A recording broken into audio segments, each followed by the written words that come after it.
Ano nga daw ba yung thoughts ko about dun sa korupsyon ng Pilipinas? Ako'y nagulat kung bakit kayo nagulat. Ang tagal-tagal na may ganito, Mima. Sa totoo lang, napakahirap supilin. Kasi apakatataas nila. At halos lahat sila'y magkakakampi lang, Mima. Yung iba, lang na aayusin. Pero ang totoo, kanila lang tong palalamigin. Meron lang talaga tayong one chance para makabawi. Ito ay every butuhan, Mima. Pero minsan, ito'y atin pang binebenta.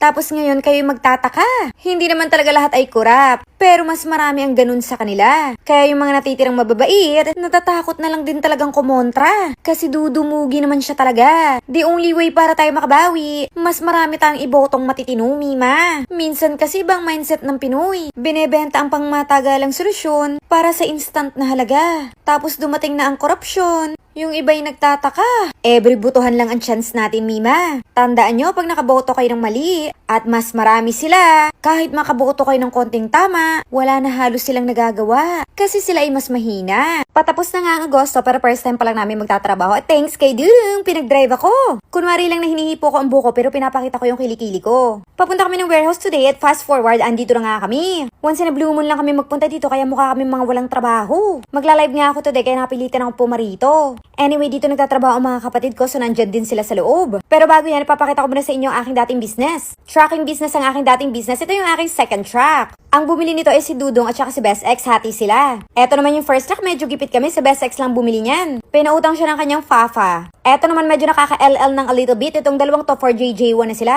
Look nyo yung name ng tracking namin, S. Chile. Kasi nga kami nga ni Best X ang una nagsimula ng tracking, hindi nga kami ni Dudong. Yung mga for JJ1, si Dudong na bumili yan. Kasi syempre nakaka-LL siya ng a little bit kumpara kay Best X. Sobrang init, Mima, kaya ako nang-miss yung Glow Miss. May SPF 50 kasi yan, tas mag-glow-glow ka pa. Ay, saan ka pa? Ipapa-close ko na din to tracking business. Laki ng puhunan, coins ang kita. Thanks, Barat, sa coffee.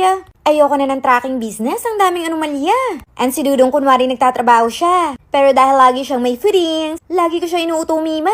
Sa sobrang init kanina, nag-glow miss na naman ako. Once is never enough. Nababad kasi ako kanina, parang ang sakit-sakit sa balat. At dahil ako ay magla-live, magre-retouch muna ako ng Miss Chin Sleek Tint Clear ng shade. Bagay na bagay talaga to sa akin, lalo pag pang-umaga. Tinikman ko nga ang kape ni Barot at hindi naman gaano kasarap. Apakarte ng nayapak, di naman ako ganyan pag walang video. Feeling aesthetic. Anyway, namigay na ako ng pasalubong ng packer. Nauna na yung mga admin, so ito muna sa mga packer. Actually, kulang talaga yan, Mima. Tinatamad lang talaga ako magdala. Ang hassle-hassle kaya magbitbit. Kaya ako'y mamimili na lang sa SM. Ayun naman ay kasing lasa, isipin na lang nila galing Malaysia. Papunta na nga kami ng SM Santa Rosa.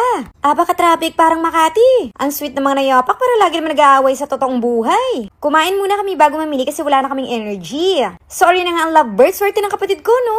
Ganda ng nauto niya. Look nyo si Dudong, parang cartoons. New haircut kasi siya kaya ganap na ganap ang nayapak. Lip filler niya lang, liminho na ang atake neto.